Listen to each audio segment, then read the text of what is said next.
Good morning. Welcome to GATEZONE. Myself Ramya, Shweta, she is a civil engineer. Now she is going to explain about column. Okay, column na இது வந்து vertical structure. அப்போ வந்து இங்க இருக்கும். இதுல வந்து ஆக்சியலா வந்து லோட் ஆக்ட் ஆகுறனால இது வந்து ஆக்சியல் கம்ப்ரெஷன் லோட் அப்படின்னு சொல்றோம். இதுல வந்து லோட் ஆக்ட் ஆகும்போது எப்படி அது டிஃபார்ம் ஆகும்னா இப்படி ஆகும். இது நம்ம பக்லிங் அப்படின்னு சொல்றோம். இந்த பக்லிங் லோடு கண்டுபிடிக்கிறதுக்கு வந்து யூலர்ஸ் தியரி யூஸ் பண்றோம். அந்த பக்லிங் லோடு எப்படி கண்டுபிடிப்போம்னா PE is equal to pi square into EI minimum divided by L effective square. இதுல E என்னன்னா N smallest, I minimum என்னன்னா minimum moment of inertia about its centroidal axis தான் வந்து I minimum. L என்னன்னா effective length.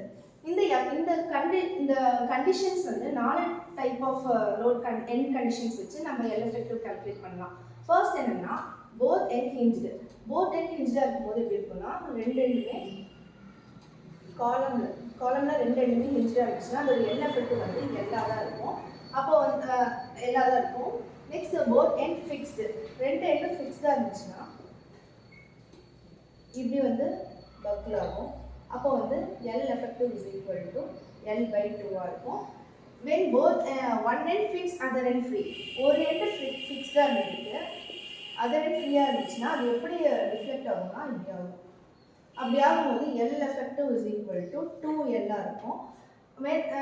Next வந்து one end fixed other end hinged, ஒரு end fixed other end ஹிஞ்ச்டா இருந்துச்சுன்னா L effective is equal to L by √2 okay. அதுதான் இங்கே எழுதியிருக்கோம். இப்போ வந்து பக்லிங் லோடு எப்படி இந்த வேல்யூ சப்ஸ்டியூட் பண்ணும்போது இந்த பக்லிங் லோடு எப்படி மாறும்னா L சப்ஸ்டியூட் பண்ணும்போது அதே தான் வரும். Pi square into EI divided by L square. இங்கே L பை 2 போடும்போது pi square into EI divided by L by 2 போட்டு L by 2 the whole square. அப்போ இங்க ஸ்கொயர் போடும்போது எப்படி ஆகும்னா இங்க மேல 2 ஸ்கொயர் 4 ஆயிடும். அப்போ L ஸ்கொயர் இன்டு இங்க மேல 4 வந்து மேல போயிடும். அதே மாதிரி தான் வந்து 2L சப்ஸ்டிட்யூட் பண்ணும்போது இங்க டினாமினேட்டர்ல தான் இருக்கும்.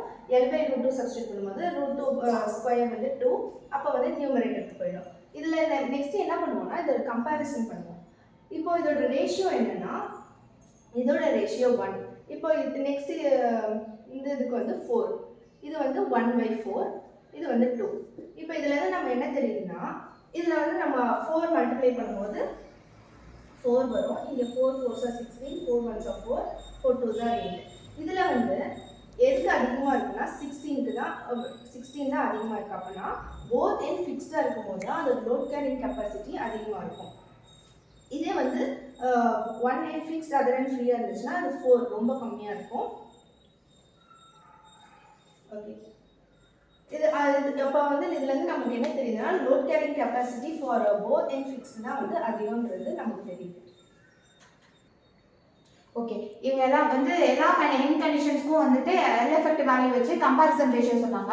இதுல வந்துட்டு இது வந்து 1/4 ஆஃப் பக்லிங் லோட் சொல்றாங்க. Pi square EI divided by L ஸ்கொயர்னு சொல்றாங்க. ஸோ இதுக்கு வந்து 4 நம்ம பண்ணும்போது இதோட கம்பேரிசன் ரேஷியோ வந்துட்டு 1 கிடைக்கும். ஸோ இதுதான் வந்துட்டு லீஸ்ட் வேல்யூ அப்படின்னு நம்ம தெரிஞ்சுக்கலாம். தேங்க்யூ.